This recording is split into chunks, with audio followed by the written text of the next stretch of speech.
emitendera ebiseera ebisinga qualifications zisingana. Limu abantu ababeera qualified by education nembamu abali qualified by at least practical. Oba okitegeera.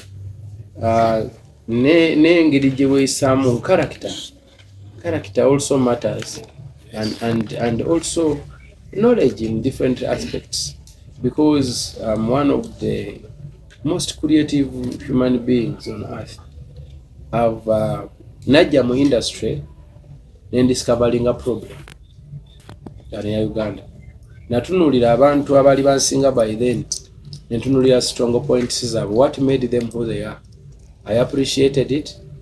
Then netunuulira mistakes they are making because they were not where they are supposed to be. Nemanya will not make those mistakes. But one of the mistakes I discovered, we were so much of importance of art. Because bw'olaba wane waffe amanya abantu betumanga gaba Jamaica, Ragadis, simanyi Kompula, simanyi Mento, Buju, simanyi Shaba, Sama, Bachi, bantu amanya basukanga balinga bimportinga ne batandika n'okwogera Jamaica wano. But this is not Jamaica. However much sijja kigamba nti kibikuba kyabayamba, and we always have to at least be inspired. Naye that was not our culture. So bwe najja nendaba ebintu ebyo neŋŋamba tuimportinga nnyo ne sound, n'owulira nga sound yenna ali wano almost mu Jamaica. Nze nemanya I will not make that mistake. I cannot do anything more than the owner. I cannot tell a story that is not mine. I can only tell my own story and I be recognized. And I be honest to myself. So being true to myself, natandika creating art from scratch. Olulimi lwensinga okumanya mu nsi Luganda, zisigadde ejiya bwiri. Nendulemerako. One time nagamba Bawa, nemugamba I'm here to do an international song that is going to cross over. Nangamba yes, we can do that. Netutandika nemutandika omuwa. Netutandika okayana nga tukayanira ku creating of the beat. Nangamba si bwe biri, nemugamba nze nakoze research wange gwe bikuba oti. Nagamba ate kati bireekana, nemuga gwe tofaayo. Nangamba ne kati bitukola bino, nemuga gwe tufa. Ate sound isibwe, nemuga ava ku biri bye mbadde mukola kintu kipya. Nze nakoze research wange, let us do this music. Netugiza kati ngendo tandika okuyimba n'ennyimba Oluganda n'apozinga nangane kiki. Wakati ogenda kola international song ato yimba Luganda, nemuga don't worry. Ngolunze maze okukoza research, nyimba like Saakuduulo, Angerewa, n'abakongo wano batukuba, ne bakuba ensi yonna, nenga batunda music. Music is universal. Nenga fati tugezaako okubeera ki. Tosobola kuyimba Luzungu wadde oba olumanyi nnyo, n'olusinga aba British. Oba okitegeera. Era bajja kukwata ensobi. Nenze nsobola okugatta ati wange wano owaffe ne mutonze ensi. Natandika ekintu ekyo n'ekicreatinga, nenkwata videos ezaffe, nenkwata abaana abaffe, nenkola music n'acrossinga. Today I have song with over 150 million views on one song. 40-60 million views on one song. I have I'm going to 1 billion on a YouTube channel. Over ndi mungena mu million $8. So ekyo bw'okitunuulira nga nkijje ku scratch n'entunda ensi yonna, toyinza kumbuuza kibuuzo why I'm chosen to be an advisor on creative. One, creating from scratch n'entunda ensi yonna. Ate ne maintaining. I had that breakthrough. I got that breakthrough in 2014. Nenkuba ennyimba zonna ezaddakawo zimaliya looza zirimu millions. Performing on all big stages. I won the Grammy, I won the Nickelodeon, I've been nominated all over the world. I ended up in Grammy. I'm an academy member of Grammy. You understand? So, ekibuuzo ekyo sikirina kubuuzibwa muntu nganze. I'm so qualified 100%. Ate neeyisa bulungi, nesikomya kunze nzeka, ate nenkomawo nentandika n'okukwata ku bannange twekulaakulanye, tulwanirire what it belongs to us that we've been not getting because we've not been being cared for. That now nabo nembakwatako era ne tuforminga UNMF, creating associations countrywide, Now I'm given an opportunity ne mu movie kati okutunulayo ne mu okutunulayo n'awalalayo n'okutunulayo then tusobola okulaba ng'ensi yaffe ate kulaakulana kubanga art employing abantu bangi ate to contributing a lot on the GDP. So bwe tuwa art amaanyi ensi yaffe egenda kulaakulana, economy egenda gejja. Naye ng'ekyokumbuuza waya nayise mutulu baki ekyo buli omu akimanyi, sina kibuuzo kyo. In fact mulina kunzijukiza bye simanyi bye seeyogeddeeko. Mwe mulina n'okuŋŋamba nti obujulizi mwe mulina n'okubuuyo nga nze nsirisi. Is it okay oyo singa katukole omanyi ebiseera ebisinga nze ndi practical man. I learned on the street. So many people are learned by bali learned mu bintu byanjawulo nenze nasomesebwa street, and the street people we are more practical. Kasooka ntandika emirimu gyange, people will know whether I deserve it or not. Carl, thank you. Praise. Several president okusokera ddala nange nja kukuuzaayoza emirimu gigenda kuba gitandika obudde bwonna according to the programs. I think General Reiso Owekitiibwa, she's the one in charge, and we'll be letting you know ebisigadde bya debate so far. Tusobola otandikirawo kubanga omukulembeze bw'aba yasazeewo, then we have to start. Tusigadde binatusanga. Twenda tuddako omukulu Khalifa Haganaga akamba accident kuzomwezi ng'abinya sebe wanguluzi ku Saturday. Senior Presidential Advisor nsanyufu kulaba bannamawulire bonna bannange muli mutya mawulire gasanyu nnyo era nga nzize okusanyukira wamu ne muganda waffe Edikenzo ki ekyatuusewo. Lutalo lubadde lw'amaanyi nnyo, tubadde ng'abayimbi tunoonya abantu abaturepresentinga eri mu system. Twagala nnyo okumanya eyo gye batemera, mu lufula eyo gye batemera, tumanye lwaki abali babawo ekifo ekinene, lwaki bano babawo ekisambu, batuwa amagumba. So kati pulezidenti bwe tufunye chance n'oyingirayo mu system oba n'oyingirayo mu lufula gye batemera, sewe tubadde tutusaba awamu abayimbi ne bannamawulire, sewe taata otugirengayo kisambi ekinene. Most nze ndowooza tukyalina issue ya mindset change. Abantu batunulira nnyo mu request, osabye kino osabye kiri, naye before nga tonnaba kupointinga lugalo zine esatu zitunulawo.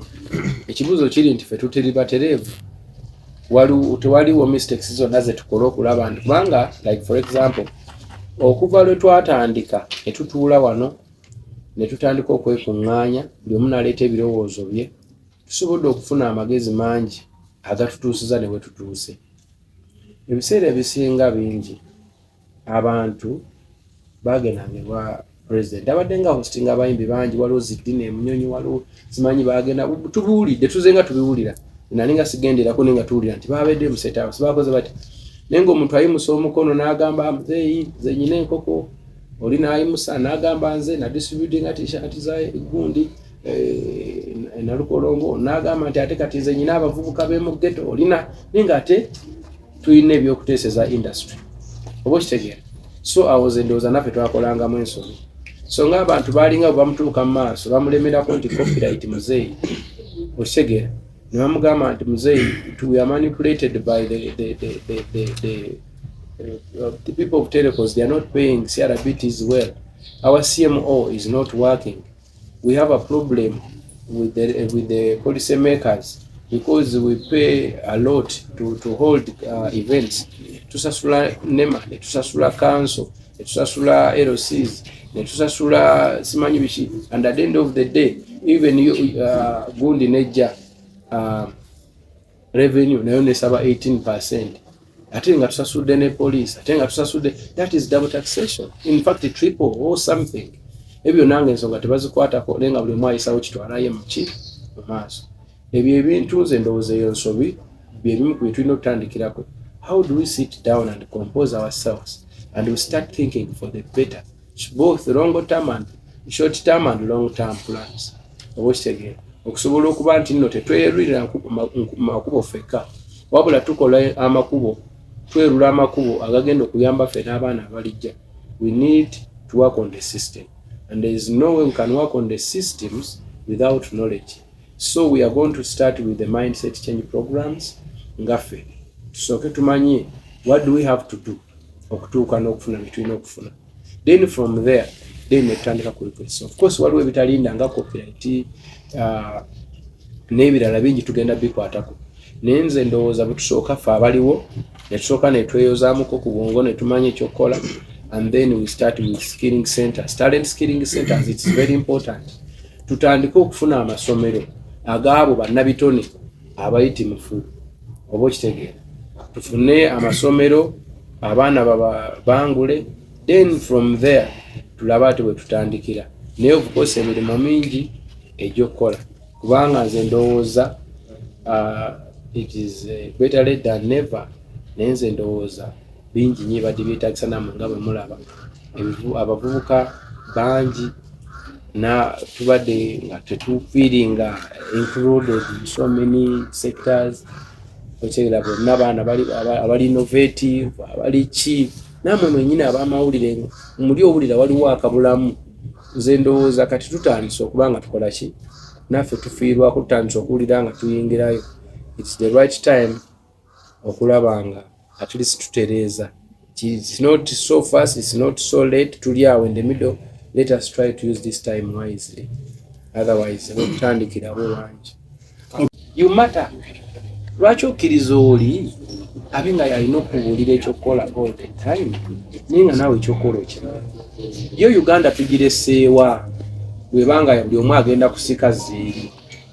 Olwaleero abavubuka batya n'okwassociatinga ne bannaabwe olw'ebibiina ekibiina kala zetuwakala n'ogaana okwassociatinga muno kikirize nanabamu lwenda kubiddere mugamba mwana akolerayo bagamba ekikulu wakati mmwe kani imagine mugamba buti butuuse kani imagine ng'ekitugatta flag eya Uganda erimu ŋŋaali wakati. Lwaki tetufa nnyo ku eyo? Lwaki tetufa nnyo ku eyo? Nze mbabulira mazima nabadde ne bano kubanga ekigambo kino bwe nandikyogedde nga kigamba Khalifa andiroozeza nnyo. Ne president nakimujjukiza. Nze natuuka wa president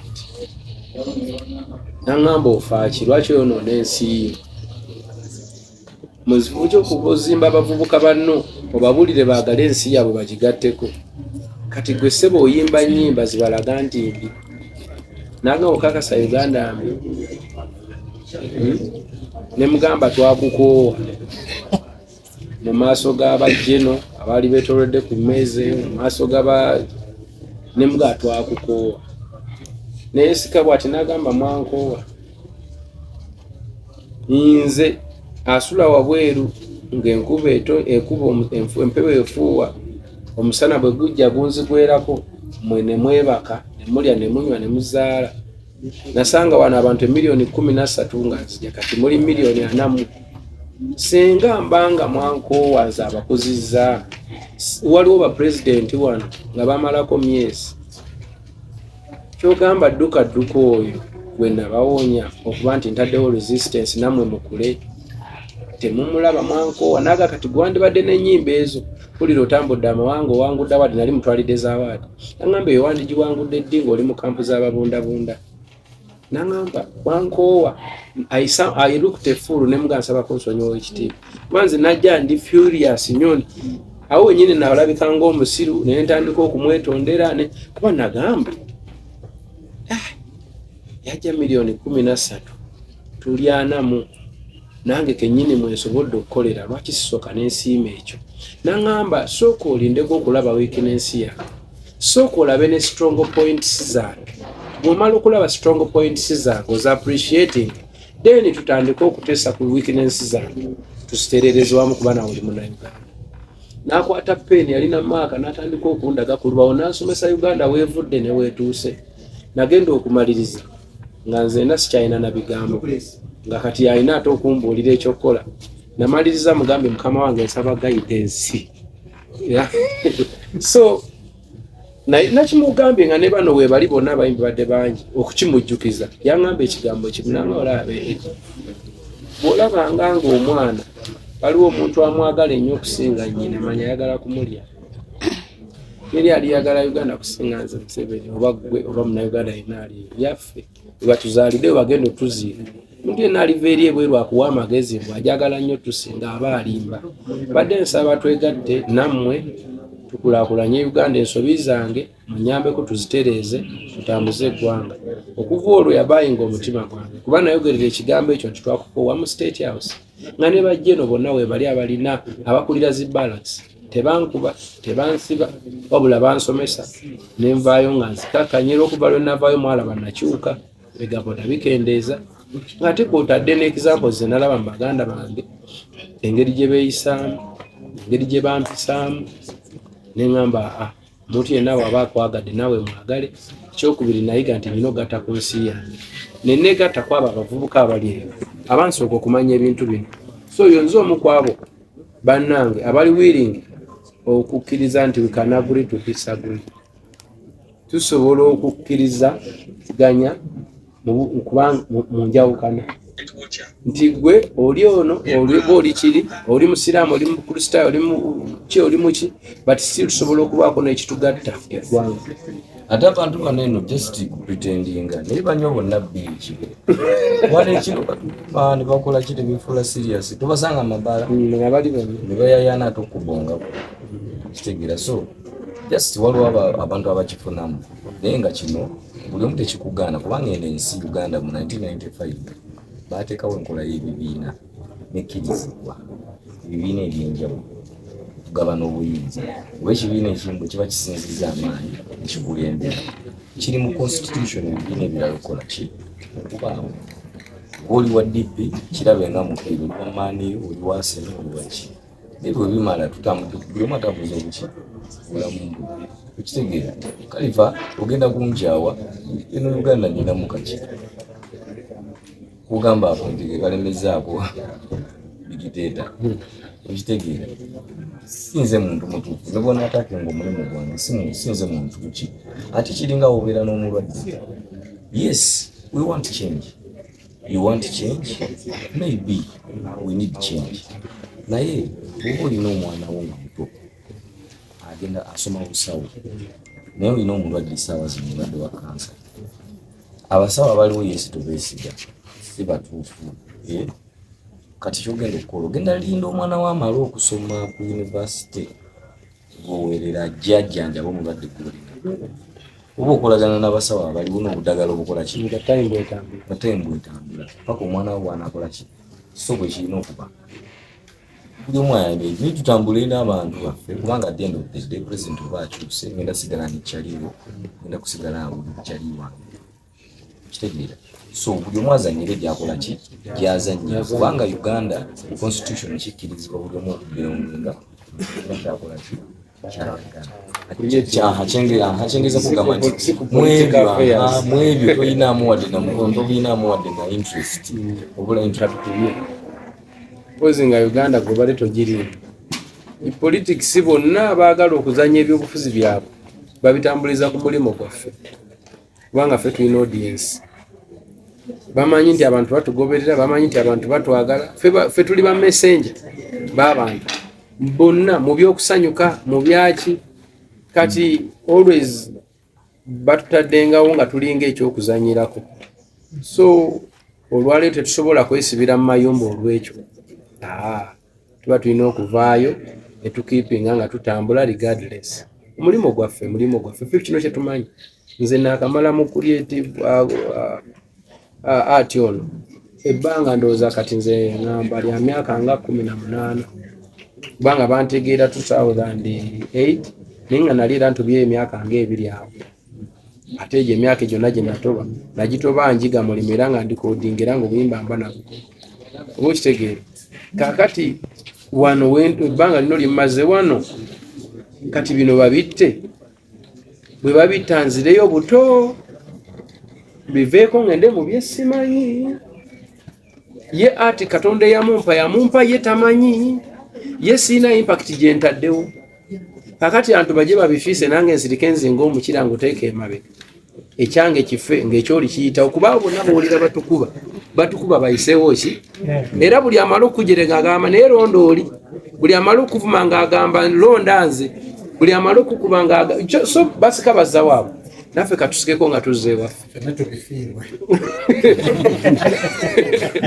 naffe katusikeko nga tuzze ewaffe nga tukolagana ne gavumenti eri mu buyinza etuwe but belongs to us as we wait for another one era naye najja tujja tandikira awo nga tugenda mu maaso kale nga tetunafuna kibuuzo kisemba olaba natandise embeebaza nti banne mwebale nnyo okutuweereza kubanga kamera zino zituusa amaloboozi mu buli kanyomero mu buli kasonda era ntwala akakisa kano okugamba bannakuliitivu bannange mwenna nti akakisa twakafunye. It is either today or never. Mujje tutereeze buli kimu kyonna ekyalema buli omu leeta ebirowoozo byo jangu ompe experience kuba kati nze nsinga kumanya nnyo byakuyimba oba okitegeera kati naawe amanyi by'obutabo amanyi mu bya muvi amanyi mu byakatemba amanyi mu byakigwe jangu tutuule tulabe nga tukola ki tufuna okumanya okwo tugatte ebirowoozo emiranga gyaffe giwulirwe tulabe nga tetufuna mbiyiye byaffe mwenna mbayita nakozesa kamera zino waba namawulire bakwano gyaffe bana batuli mu maaso information bagenda gibatuusaako mujje buli alina idea yo nze ndi muntu atuukikako Green Dad muwulidde teseeraga namwe mwenyini mukimanyi banamawulire nze munkubira nkwata kubanga neetaaga abantu at the end of the day bino bye tulimu byonna bijjakera ku makya nga tebiriiwo naye ate abantu bo balibeerawo ne bw'oliba toliiwo Victor ojja kuzaala omwana alabe ekifaananyi kyo ng'olina anko Kenzo ampite anko nange mba mufunye oluusi alibeera mukwano gw'omwana wange oba oluusi mujja kumbeererawo mu masanyu oluusi ate nennaku kitegeeza nze am open to friendship, am open to everyone. Sina ebyo byonna myamu Edisa Musuza Edi Kenzo bino byonna mukama byatuwa atuwa buvunaanyizibwa ku serving. It is a service. Tekitegeeza wa kabaka okubeera wano. It is just a service to serve and I'm ready to serve, so you are all welcome. Echa ministry? A ministry of course betukolako era president nejo twamujjukizaako okuba ntusooka netukuŋŋaanya ati yena tumuteeke mu doketi emu ng'omulaba ng'agwa munisitiri ate n'agwa mu ministry of tourism ate n'agwa genda ate kati senga tufune engeri gye tumukuŋŋaanyamu ne tumuteeka wamu. That's when the ministry is gonna come in. And at least kati now we are here on tulina doketi eno ya senior presidential advisor, then ekiddako kulaba nga ate we keep on getting more information, we gather it together until tutuuka jana etandika kati olututandise. Yes. Ongezo ffenna ne bannange okutwaliza awamu nga tuyita mu ddoboozi erya unity obumu bwe tukozesa kubanga naffe kennyini nga federation tulaba supporting mu eyo event yennyini batukubira omulanga nga waliwo ebiganye ne tubaako obuyambi bwe twasindikayo okulaba nti wabaawo ekibaawo kati era ndowooza ekyo kituwa ekkubo okubanga tusobola bagamba bannange watuwentu naye abali awamu bayomba abooluganda bita ebikonagana tebyatika. We shall really bring them together. Tujagezaako naye era ntwala omukisa guno okubeebaza n'okwebaza abaganda bange bano abazze okunsupportinga. Kino kitegeeza ekintu kinene. Ono andi ku right, ono andi ku left. I feel so strong. So thank you guys. It means a lot. Si buli muntu nti ali bw'atyo naye ekyo kitegeeza nti olututandise kijja kugenda kiranda paka tunaatuuka twadukutinga culture of supporting one another. Olugendo lukyali lunene but one day one time. Mr. President abantu kyenjagala mbagambe ennaku zonna za 24 awe mbadde ndaga kyandibali kirungi nga kineeviiriddemu bagamba nti one day one time kijja kubanga ati kikola ki naye kati tukyalina obuzibu bw'ani asinga bw'ani ali ku namba 1 ku chat ki simanya ani yakoze ekyo ekintu ekyo kikyatwawudde nnyo ne twerabira obumu ne twerabira obw'oluganda so nga ate ebyo byonna bitwogerako bintu biri temporary naye longer term is the friendship brotherhood okulaba nga ate one day one time we can sit on the same table and we laugh together, we eat, we drink, nga one team. Tulina before nga sinagenda wano era nebaza abawagizi bange abambeereddewo n'abankuzizza abansupportinze mu mbeera zonna zemmanyi zetuyisemu abawagizi bange mbimanyi nebesibanyonyola entalo mwe muzirwana. Mwebale okubeerawo kwammwe kwe kuntuusizza wano kubanga nange buli wendaba nga abantu bagezaako okunkuba emisumaali naye nga mugikuulamu. Munnange mbeebaza nnyo mulimu gumizze munkolamu mwawagira muti mu Road to Edikenzo Festival ne mujjuza buli kitundu. I have the record for the biggest tour. Ne mujja ne mufiiringa Kolo, we have the record for the biggest concert. Ne mujja ne mubeerera naye ng'ate mwembeera mwe mukolera ebyo yembeera buli muntu weri asuubira nti ku luno agenze.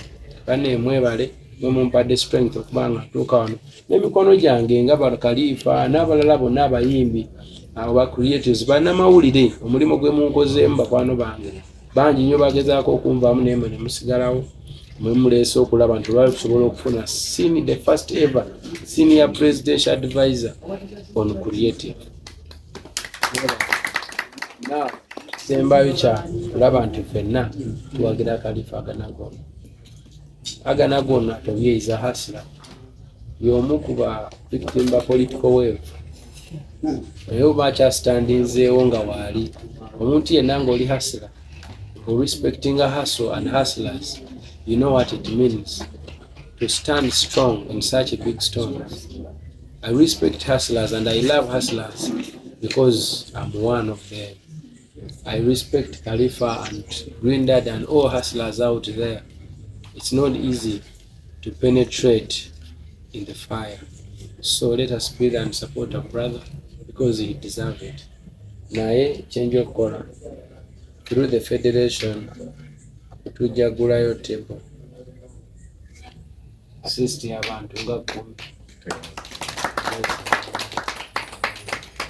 10. Tweyanza nnyo President.